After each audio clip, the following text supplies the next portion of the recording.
अरविंद केजरीवाल के लिए आज और कल का दिन कयामत के दिन है। ये मानिए कि अरविंद केजरीवाल का जो भविष्य है वो इन 2 दिनों में लिखा है। अगर अरविंद केजरीवाल के हाथ से दिल्ली चली जाती है तो पंजाब भी अरविंद केजरीवाल के हाथ से फिसल जाएगा।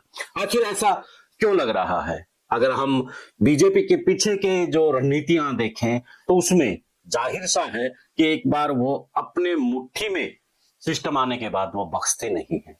तो ऐसे में क्या दिल्ली के बाद पंजाब भी अरविंद केजरीवाल से फिसल जाएगा? करते हैं आज इसी पर चर्चा। तब तक आप भी अपनी राय कमेंट्स बॉक्स में जरूर दीजिएगा कि क्या लगता है कि अरविंद केजरीवाल दिल्ली से चुनाव हार जाएंगे या फिर जीत जाएंगे। कमेंट करने के साथ में चैनल को फॉलो, शेयर और सब्सक्राइब भी कर दें।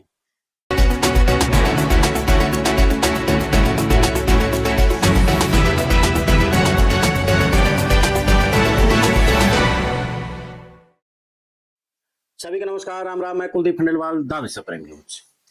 दिल्ली के चुनाव की मतगणना के बाद ज्यादातर जो एग्जिट पोल है वो कहीं ना कहीं बीजेपी की सरकार बनाते नजर आ रही है। तो ऐसे में कहीं ना कहीं अरविंद केजरीवाल के जो कान है वो खड़े तो जरूर हो गए होंगे। बेशक से अगर एग्जिट पोल सही साबित हरियाणा के चुनाव में नहीं हुए थे, बाकी के चुनाव में भी नहीं हुए थे, उल्ट भी उसके रिजल्ट आ सकते हैं, वो तो हाल फिलहाल ईवीएम में भविष्य कैद है। जैसे ही मतगणना काउंटिंग स्टार्ट होगी उसके बाद भविष्य का पता लगेगा किसका क्या कुछ खेल है। वो एक अनुमान है, एग्जिट पोल है। तो अब इसके ऊपर यही कहा जा रहा है कि अगर कांग्रेस 7 से 8% ले जाती है वोट तो आम आदमी पार्टी के लिए ये बड़ी बुरी खबर है। अगर कांग्रेस 10 से 12%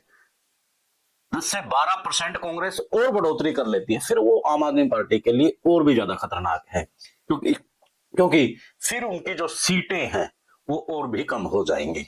अब जो कड़ा मुकाबला है आम आदमी पार्टी का और बीजेपी का, और बीच में जो खड़ी है कांग्रेस, और जो कांग्रेस का वोट बैंक है वही आम आदमी पार्टी का है।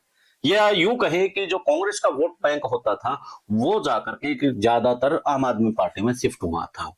जब अन्ना हजारे का आंदोलन चला था, उस आंदोलन के बाद शीला दीक्षित के ऊपर जो आरोप लगे थे, उन आरोपों के बाद कहीं ना कहीं जो कांग्रेस का वोट बैंक था वो छिटक गया था। अभी उसी वोट बैंक को लाने के लिए राहुल गांधी से लेकर के प्रियंका गांधी और फिर संदीप दीक्षित, अलका याग्निक, तमाम जो नेता है उन्होंने कड़ी मेहनत की है।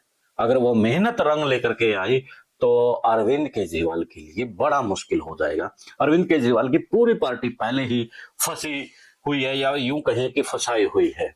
अब उसके लिए दुविधा ये रहेगी कि दिल्ली के साथ में वो पंजाब को कैसे बचाए, क्योंकि पंजाब में भी आम आदमी पार्टी की सरकार है, वहां पर अब भाजपा अपना खेल खेल सकती है। तो आम आदमी पार्टी के लिए अब दिल्ली के साथ में पंजाब भी बचाना जरूरी हो गया है। दिल्ली के छिटकते ही पंजाब भी उनसे छिटक सकता है, वहां पर राष्ट्रपति शासन लगाया जा सकता है। उसके बाद फिर से चुनाव हो करके फिर अपना खेल कहीं ना कहीं भाजपा खेल सकती है, क्योंकि आम आदमी पार्टी कहीं ना कहीं कांग्रेस की वजह से दिल्ली में कमजोर हुई है, तो अब पंजाब में भी वो कमजोर और भी ज्यादा हो जाएगी। और जो खालिस्तानी का जो मूवमेंट है वो कहीं ना कहीं भाजपा उसका यूज करके और पंजाब में राष्ट्रपति शासन लगा सकती है।